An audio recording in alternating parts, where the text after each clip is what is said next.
की हे आपलं सुरक्षित पाणी. त्यानंतर रासायनिक घटक निर्धारित प्रमाणात असावे. जे काही रासायनिक तुम्हाला सांगितलं प्रमाण ते काय असावं, निर्धारित असावं. त्याचं प्रमाण योग्य प्रमाणात निर्धारित असावं. पाण्यात अपायकारक जीवाणू किंवा विषाणू नसावे. तर तुम्हाला सांगितलं जंतू वगैरे असतात, विषाणू असतात, ते पाणी नसलं पाहिजे. तिथं जंतू असले, विषाणू असले तर आपण काय हो, बिमार पडलो, आपलं आरोग्य बिघडलं. आरोग्य बिघडलं म्हणजे मग आपल्याला दवाखान्यात जावं लागतं, मग आपली आर्थिक हानी होते, आपला पैसा जातो, आपला वेळ जातो, आपला रोजंदारी मूर्ती, म्हणजे आपण नुकसान आहे का नाही.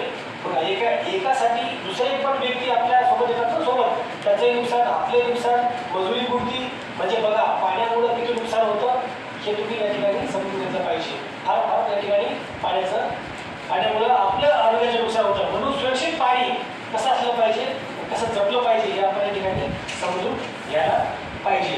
त्याचबरोबर पाण्याचा साबू pH 6.5 ते 8.5 इतका असावा.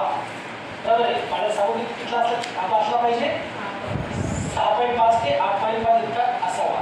म्हणजे आपल्या ठिकाणी सुरक्षित पाणी आहे असं आपण समजावं. आता मी तुम्हाला सांगतो पाणी चवीला चांगले असावे किंवा धारण तेलकट नसावे.